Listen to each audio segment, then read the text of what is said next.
The chamber had gone quiet in a way that Counselor Vane Sarat had never heard before. Not silent, quiet. There was a difference, and in 43 years of serving on the Galactic Deliberative Assembly, Vane Sarat had learned to feel it in the membranes beneath her secondary eyelids, that particular stillness that settled over a room when something had already happened that no one yet understood. The human delegate's chair was empty. It had been empty for 6 minutes. The vote had passed 4 minutes ago. The margin was decisive. 217 member civilizations in favor of the disarmament resolution, 11 abstaining, and humanity, alone, singular, statistically insignificant, casting the only dissenting vote before their single representative stood, straightened his jacket in that peculiar human way that always looked like a kind of ceremony, and walked out of the chamber without a word. Ambassador Elias Cord had not looked angry. That was the part that bothered Vane Sarat. She had prepared herself for anger. She had run scenarios with her advisory staff, had consulted 3 separate behavioral modeling institutes, had even spoken privately with the 2 human academic liaisons attached to the Assembly's cultural exchange program. Every model, every consultation, every piece of behavioral literature had suggested the same outcome.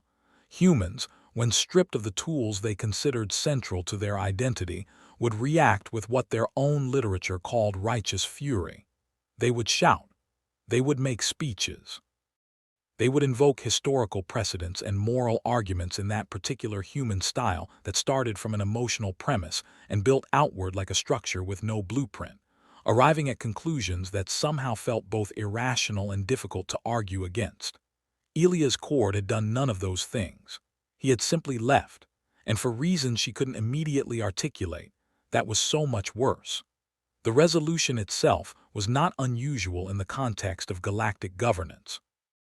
The Deliberative Assembly had enacted similar measures before. The Vorath Reduction Accords of 1200 cycles passed, the Neth Containment Protocol. When a species demonstrated patterns of escalating military development that exceeded the calculated defensive threshold by more than 3 standard deviations, the Assembly had both the authority and, in the view of 217 civilizations, the obligation to act. Humanity's weapons development programs had exceeded that threshold by 11 standard deviations. 11.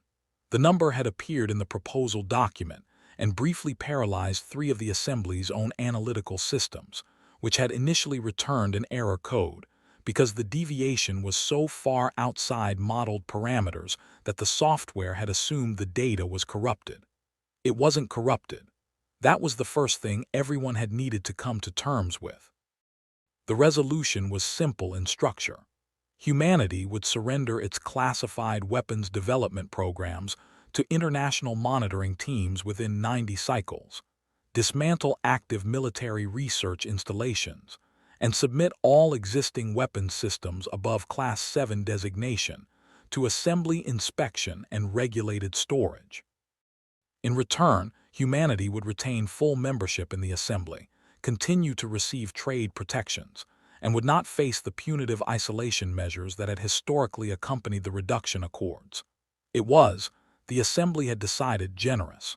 It was, Vane Sarat had privately believed, the most difficult negotiation they would ever conduct. What she had not anticipated was that there would be no negotiation at all. Elias Cord had listened to the full presentation. He had asked 2 questions, both procedural, both calm, and then he had voted no, and then he had left, and now the chamber was quiet in that particular way, and Vane Sarat was standing at the edge of the delegate floor trying to understand what she was feeling, and the only word she could find for it was waiting. The galaxy was waiting, and it didn't know what it was waiting for. The first monitoring team arrived at the human facility on Kepler Station 7 weeks later. The team was led by a Dravari administrator named Sas Ev, a methodical and well-regarded professional who had overseen 3 previous reduction accord implementations without incident.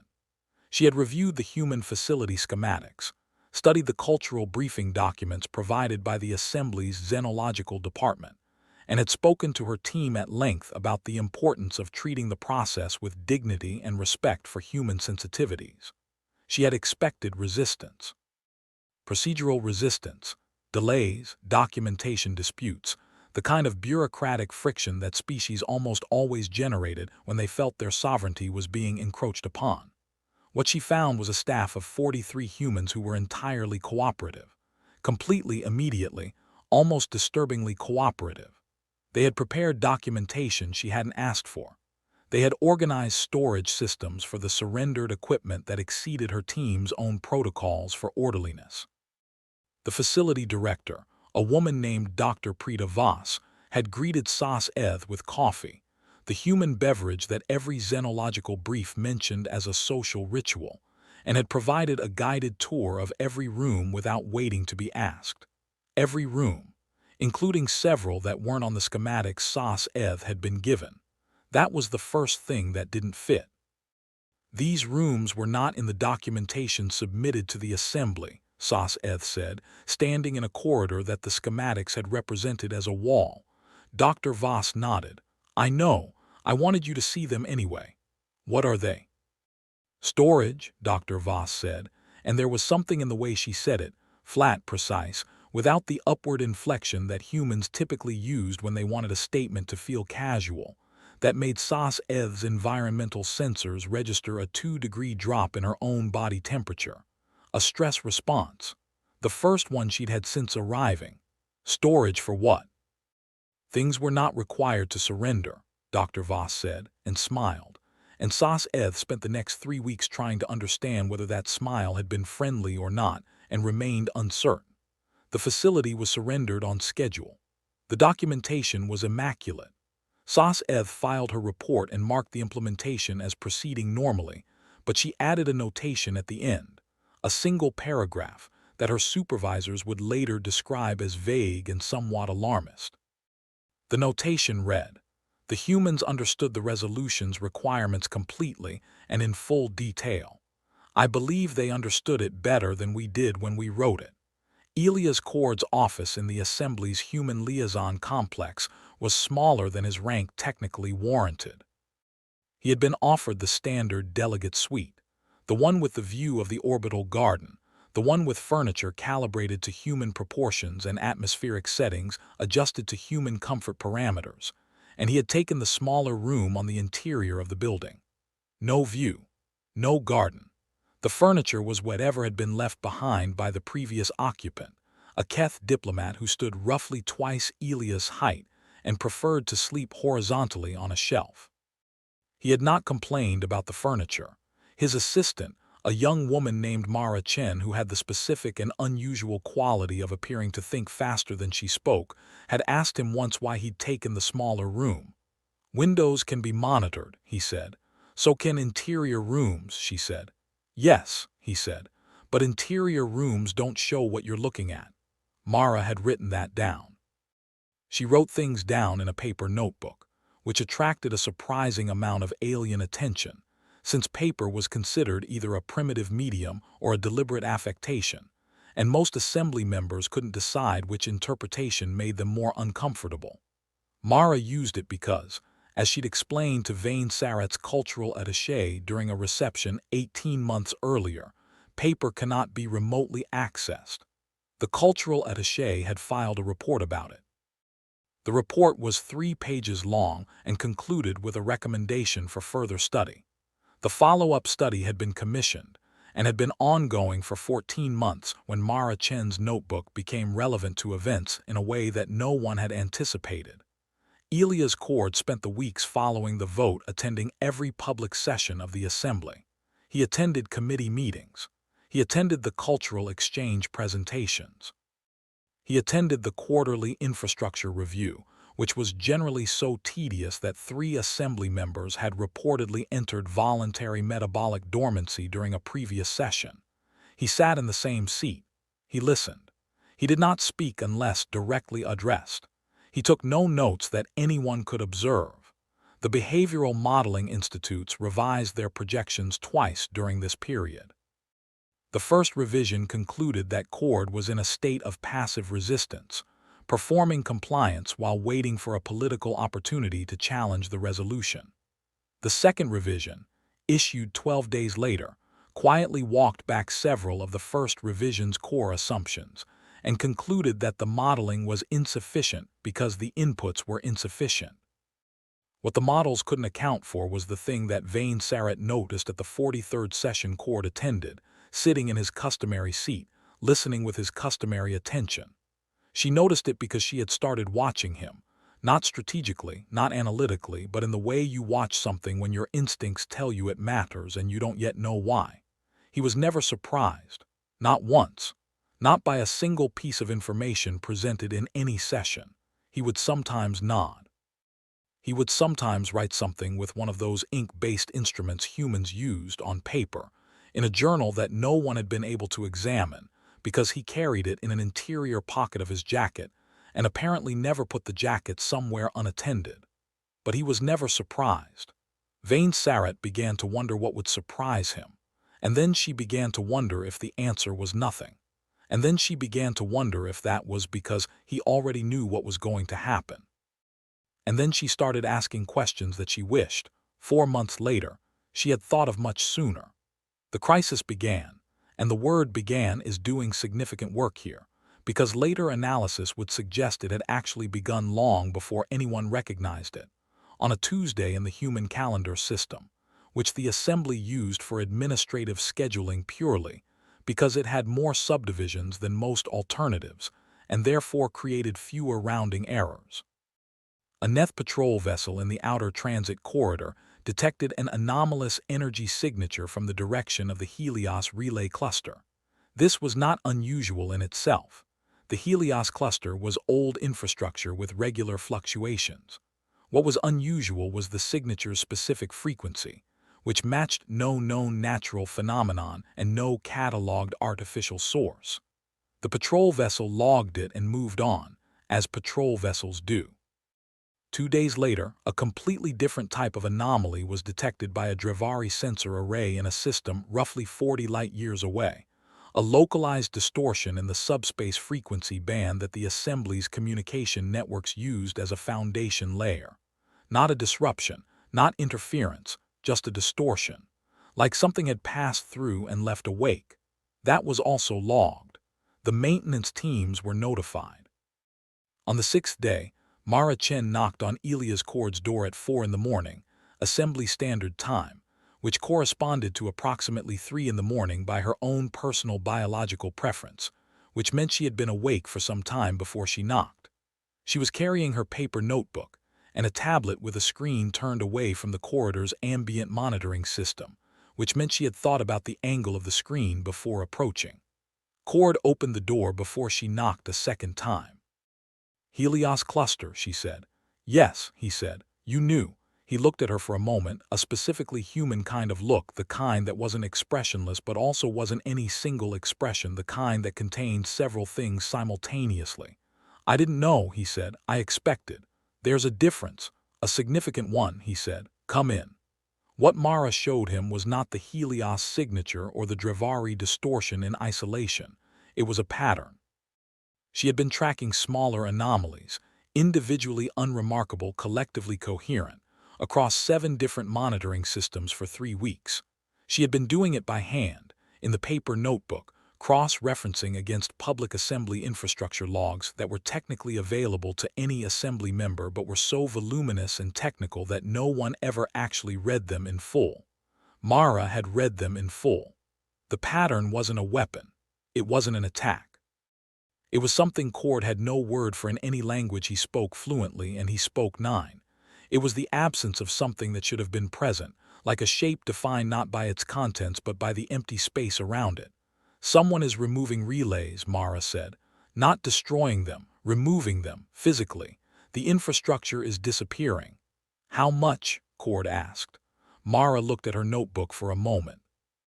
Based on the distortion patterns, roughly 6% of the outer transit corridor network. Cord was quiet for a long time, not the silence of someone thinking, the silence of someone who had been thinking for weeks and had just arrived at the last step. "They'll notice in about 3 days," he said, "when they run the quarterly maintenance diagnostic. And when they do, They'll look for a culprit. He paused. They'll find evidence. Evidence of what? He looked at her again with that not quite expressionless expression. Of whatever they're most afraid of. Mara sat with that for a moment. Cord, she said, did humans do this? The pause before he answered was exactly long enough to make the answer itself almost irrelevant. No, he said, but someone wants the assembly to believe we did. The quarterly maintenance diagnostic ran 2 days earlier than scheduled because a Keth engineering crew happened to be running a calibration sweep in the outer corridor and noticed a discrepancy that flagged automatically. The diagnostic confirmed what Mara had already mapped. 6.3% of outer transit infrastructure had been removed. Not damaged. Not malfunctioning. Gone. The investigation team was assembled within 48 hours. It was one of the fastest institutional responses in assembly history, which Vane Sarrett noted in her private journal, and then noted again that she had noted it, which meant something was making her nervous enough to document her own mental state. The investigation ran for 11 days before the lead analyst presented preliminary findings.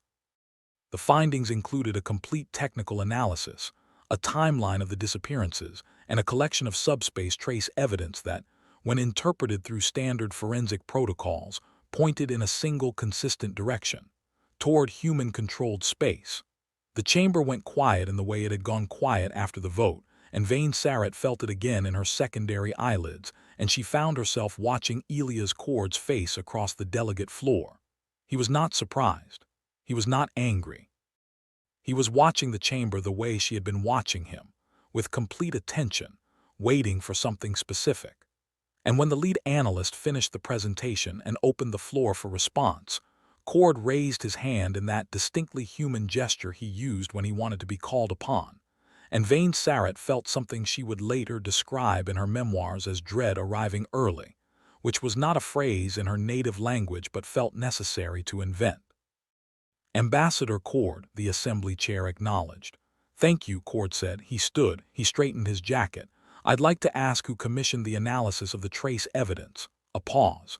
The analysis was conducted by the Assembly's Forensic Technical Division, and the interpretive protocols they used which version, another pause longer, version 7.2 of the Subspace Forensic Standard. I see, Cord said. He didn't sit. And the Technical Division is aware that version 7.2 was developed primarily using data from transit infrastructure in the inner corridor systems, where human ship traffic is negligible, and therefore doesn't account for several specific harmonic signatures that are artifacts of our propulsion technology rather than indicators of intentional manipulation. Silence. I'd be happy to provide the technical documentation, Cord said. We submitted it to the Assembly's Technical Standards Committee 18 months ago. I believe it's still in review. He sat down. He opened his journal and wrote something in it. The investigation was suspended pending technical review. The lead analyst requested a full ray analysis. 3 members of the Forensic Technical Division asked to review the human propulsion documentation, which did exist, exactly as Cord had described, filed 18 months ago, sitting in a review queue that had grown to 9,000 items because the Technical Standards Committee was chronically understaffed. Mara was the one who had filed it. She had filed it knowing it would sit unread. She had filed it knowing it would matter later. The question that no one in the investigation was yet asking, the question that was sitting in the quiet of the chamber like something with weight, was not whether humans had taken the infrastructure. It was why someone else had taken it and arranged the evidence to point at humans, and whether whoever had done that had known about the propulsion documentation, and whether they had also known it would sit unreviewed, and whether that meant they knew something specific about how the assembly functioned from the inside. Vane Sarrett wrote 7 words in her private journal that night and then sat looking at them for an hour. They were waiting for us to misread it. The second monitoring team's report arrived 6 weeks after the first. It had been commissioned as a routine follow-up, standard practice after initial implementation, and it covered 42 human facilities across 6 systems. Sas Eth was not on this team. She had been reassigned to the infrastructure investigation. The second team was led by a Neth administrator named Vel Torin, who had a reputation for thoroughness and a personal philosophy centered on what he called empirical patience, meaning he believed in observing before concluding. His report was 79 pages long. The first 60 pages were routine. Facilities were in compliance. Documentation was accurate. Equipment was surrendered in good condition. Human staff continued to exhibit the cooperative but slightly wrong behavior that Sas Eth had noted, but Vel Torin documented it with more precision. The humans were cooperative in a specific way. They answered every question accurately. They provided access to every area requested. They never interfered with inspections.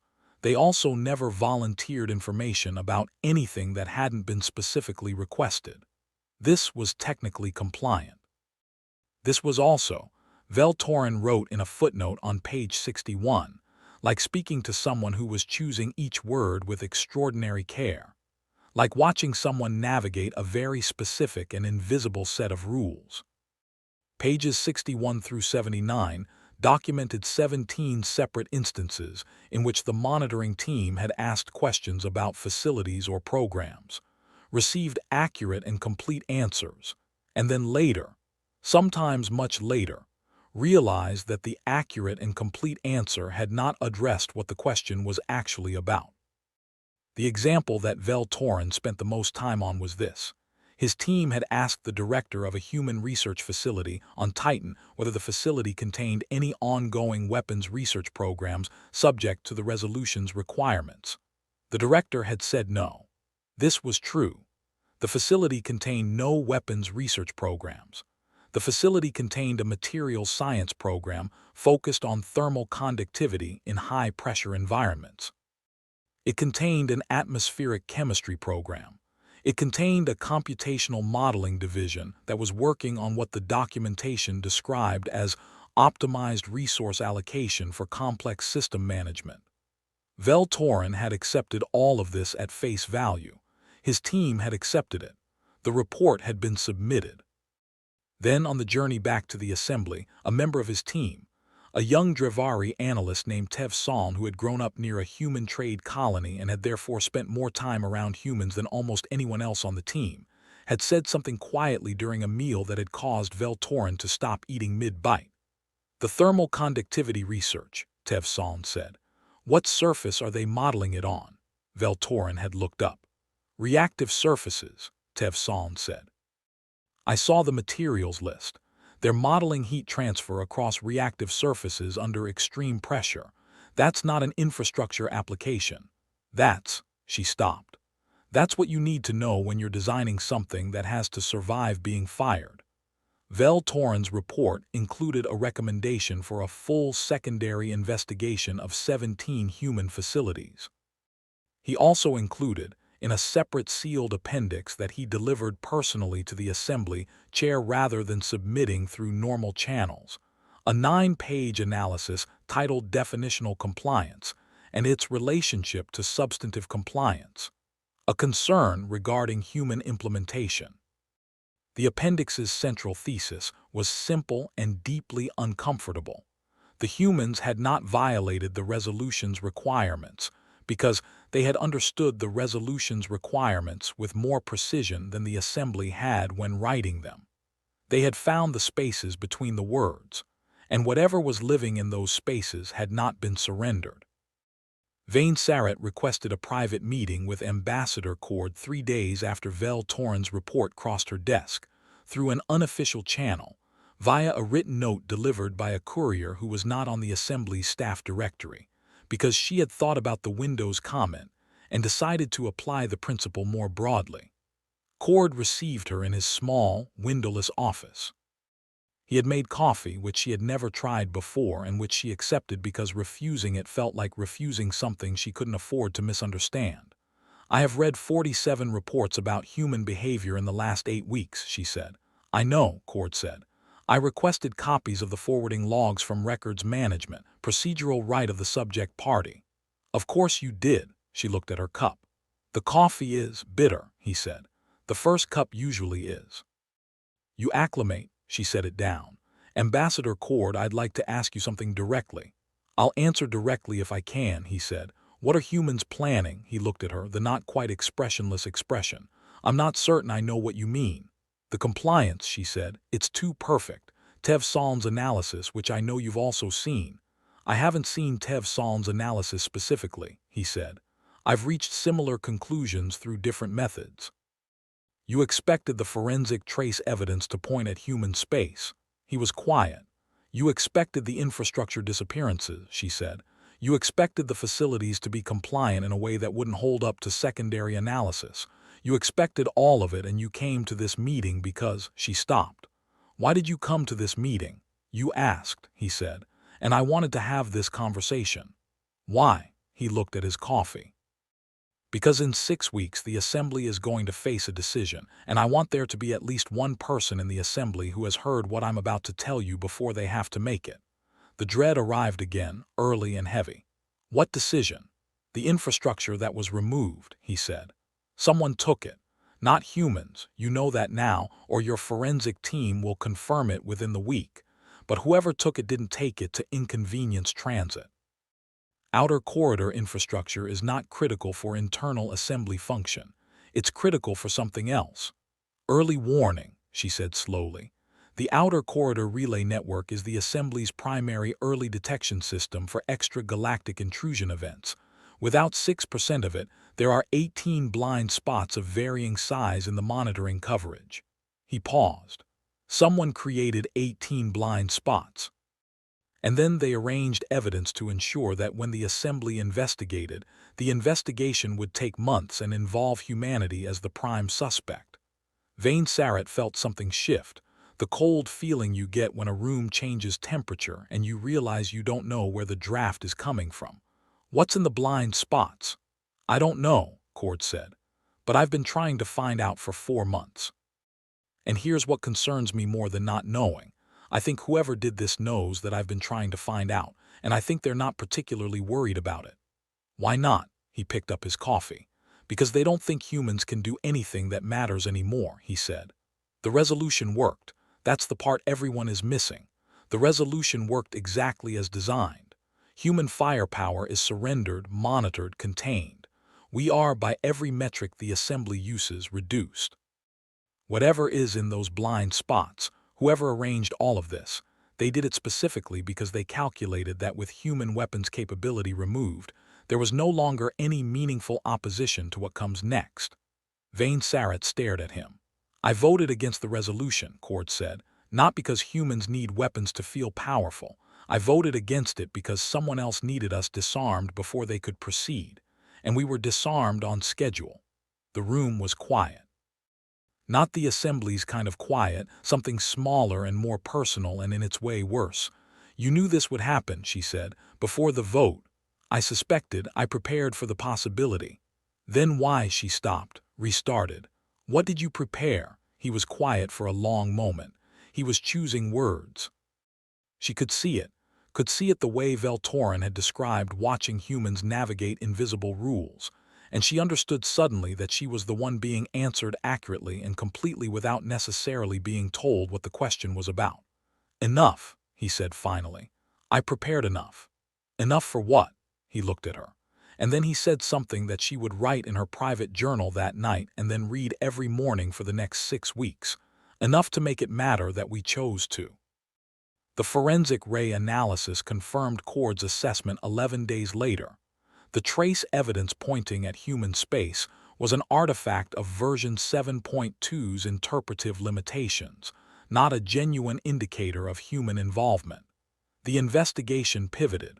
New evidence emerged.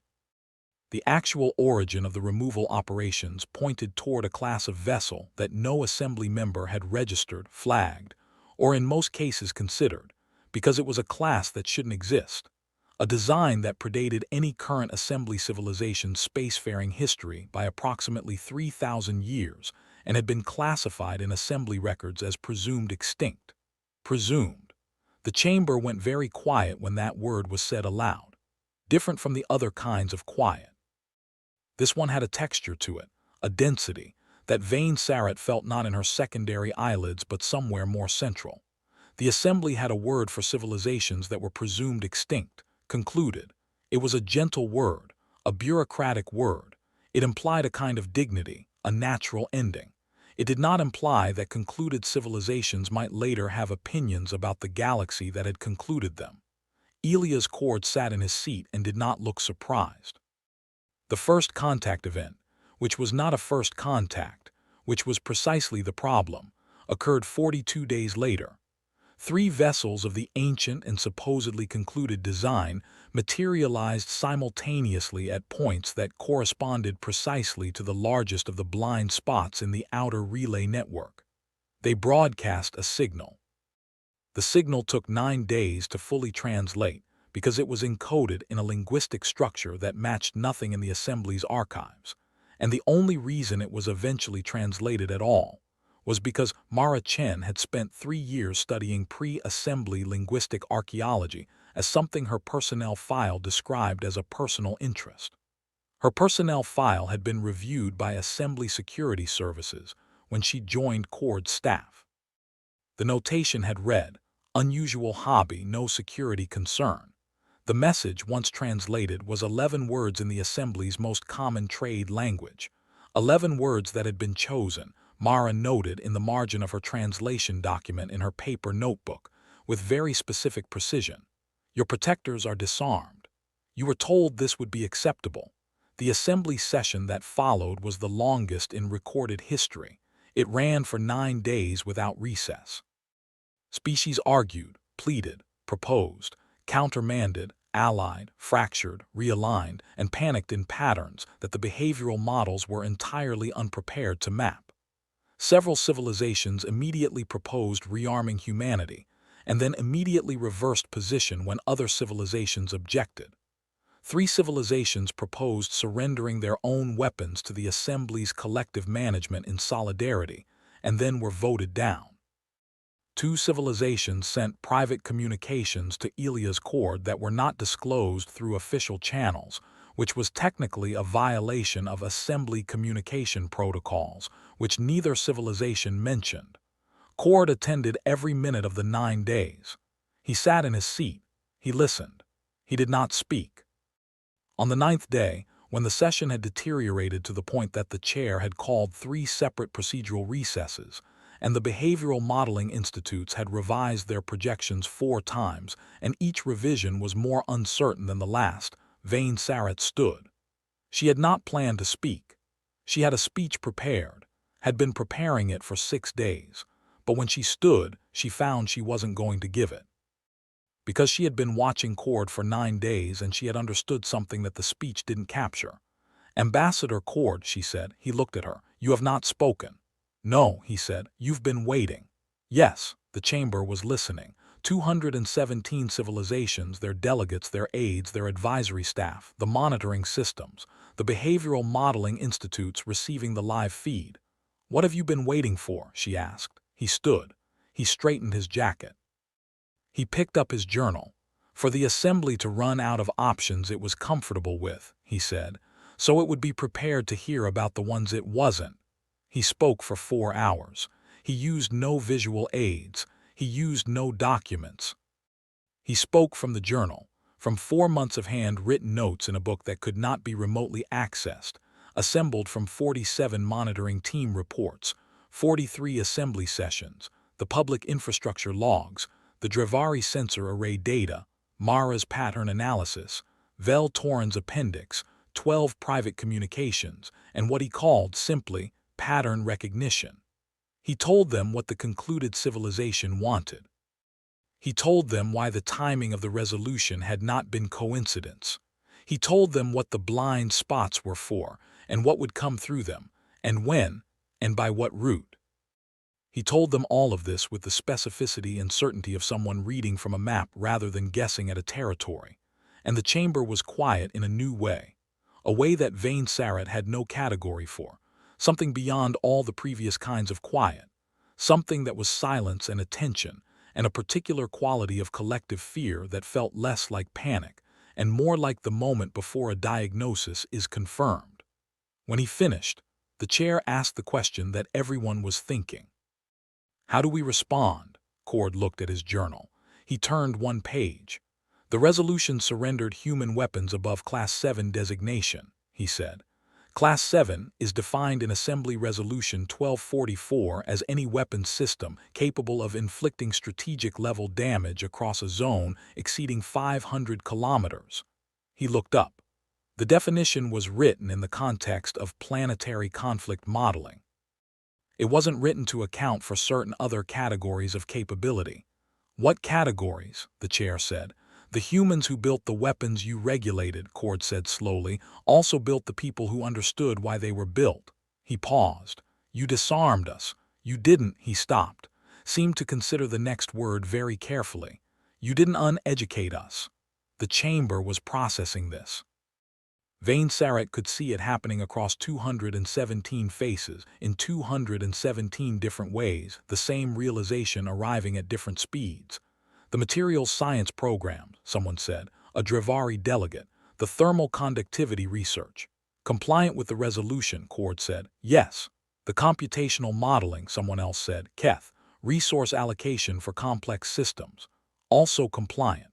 You've been, the Keth delegate stopped. Started again. You've been rebuilding in the space between. We've been maintaining competency, Cord said.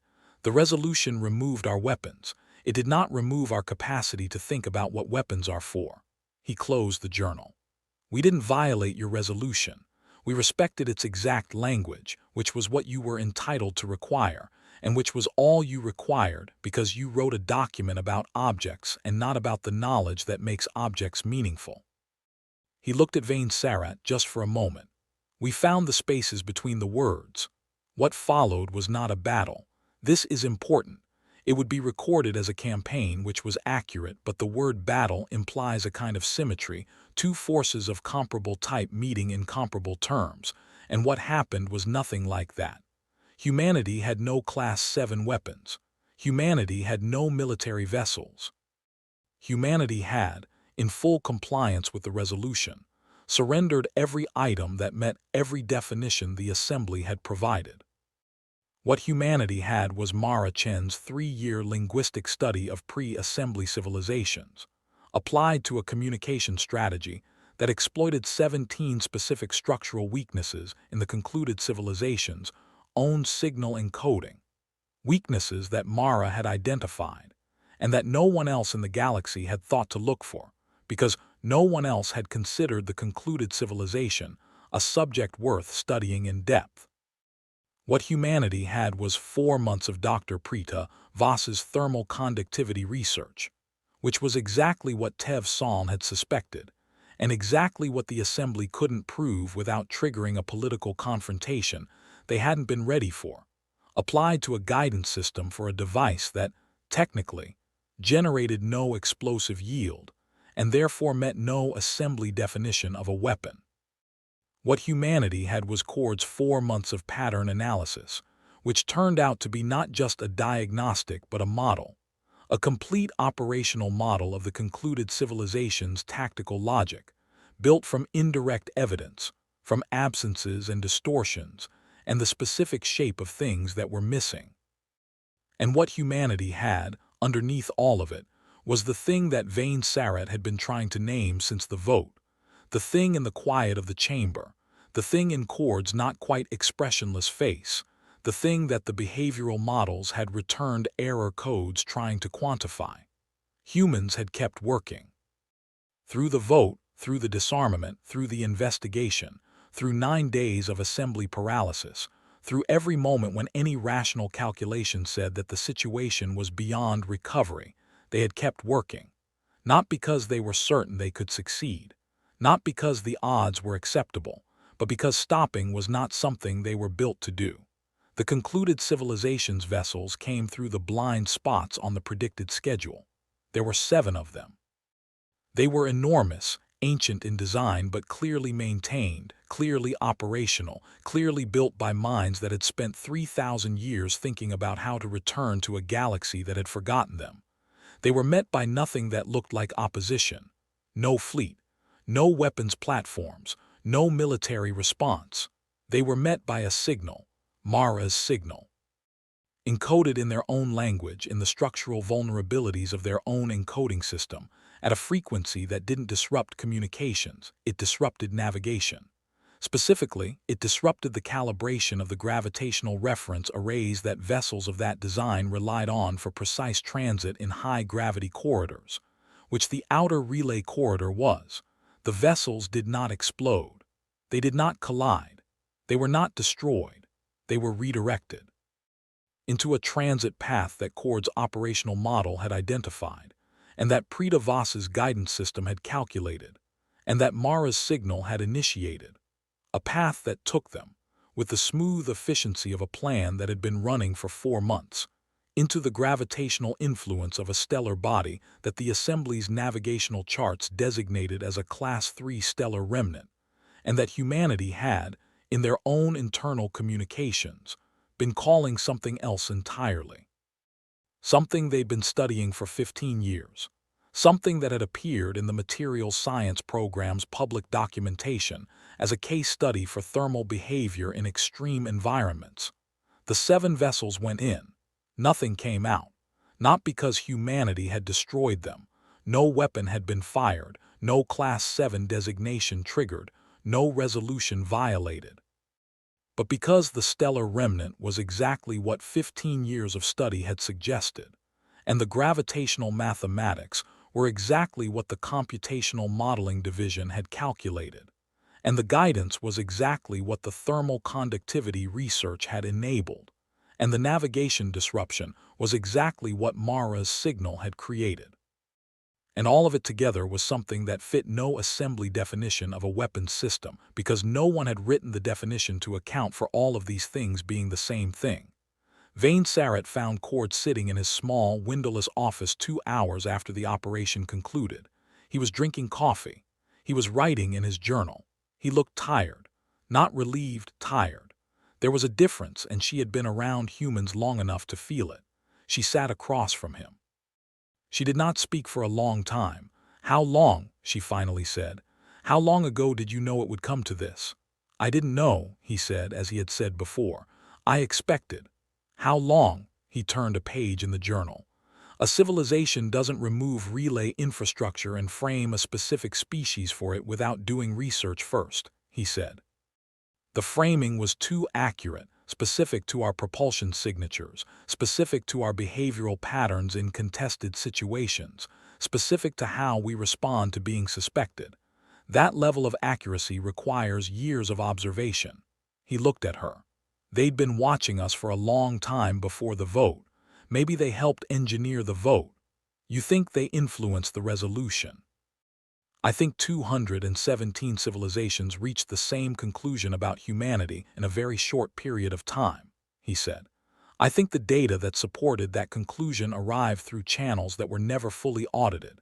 I think the threshold deviations that triggered the mandatory review process were calculated in a modeling framework that I cannot now find the source documentation for. He closed the journal. I think we were managed. I think the assembly was managed. And I think it worked almost perfectly. Almost, she said. He looked at her. Because you voted no, she said. Because you wrote things on paper. Because Mara Chen studied dead languages as a hobby. Because Prita Voss showed the monitoring team rooms they hadn't asked to see. She stopped. Because you were waiting. We were preparing, he said. There's a difference. And if the preparation hadn't been enough, he picked up his coffee. He looked at it for a moment. Then we would have kept preparing, he said, with whatever was left. That's not, she stopped, started again. That's not a strategy. No, he agreed. It isn't. He set the coffee down. He opened the journal to the last page he'd written on, and she saw upside down that it was not notes, not analysis, not patterns, not operational data. It was a list of names. Human names, she thought, from the shapes of them, dozens of them. The people involved in the preparation, she said. The people who kept working, he said, when they were told their work didn't matter anymore. When they were told they were no longer trusted with the tools of their own defense. He touched the page briefly. This is who we are, not the weapons, not the capability, the people who kept working in the space between what they were allowed to do and what they understood needed doing. He looked up. You wanted to know what humans are planning. The answer is that we're always planning. Even especially when we have nothing left to plan with. The coffee cooled between them. The windowless room was quiet. Vane Sarrett thought about all the reports, all the sessions, all the behavioral models that kept returning error codes and insufficient data flags and recommendations for further study. She thought about 47 monitoring team reports trying to locate the boundary of human compliance and never quite finding it. She thought about the vote 217 to 1 and what she had assumed that ratio meant. "We thought stripping your weapons would reduce you," she said. Cord looked at her for a long moment. "Counselor Vane Sarrett," he said, "we are not our weapons." The way he said it was not angry, not triumphant, not even particularly emphatic. It was the way you state something that has been true for so long it has passed beyond argument into something more like geography, a feature of the world rather than a position in a debate. "We made the weapons," he said. "We will make others if we must, and others after that. We will work with whatever we have. We will find the spaces. We will wait as long as we need to wait, prepare as long as we need to prepare, sacrifice what we need to sacrifice." He closed the journal. "You can strip us of everything the resolution names. You can strip us of everything it forgot to name. You cannot strip us of the understanding that we have survived things before, and that surviving them required us to continue past every point where stopping would have been logical." Vane Sarrett sat with that.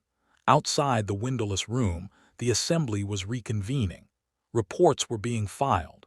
Resolutions were being drafted. The behavioral modeling institutes were commissioning a new study. Somewhere, someone was writing a document about what had happened in the outer transit corridor, and in that document, they were choosing words very carefully, because the words you chose determined what you had to surrender and what you were allowed to keep. The galaxy was a very old place. It had seen species rise and fall and conclude, and it now knew, sometimes return.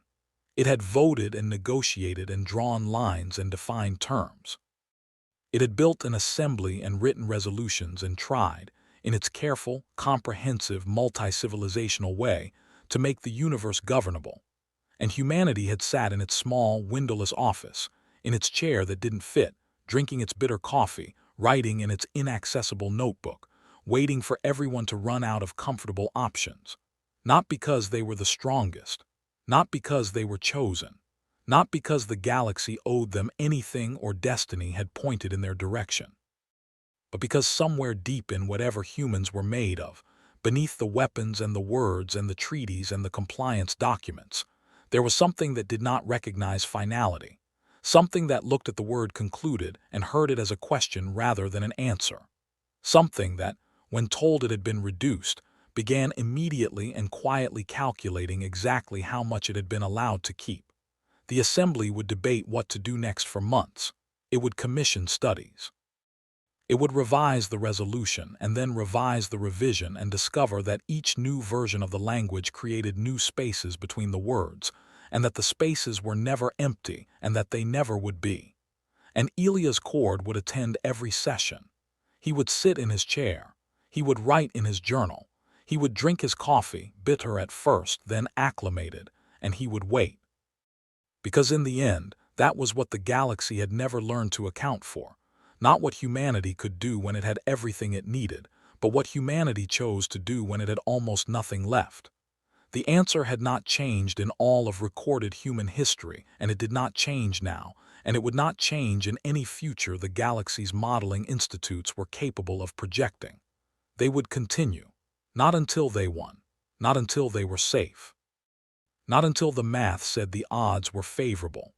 They would continue until there was nothing left that could be called a reason to stop. And then, in the judgment of every rational civilization that had ever observed them, they would continue a little past that too.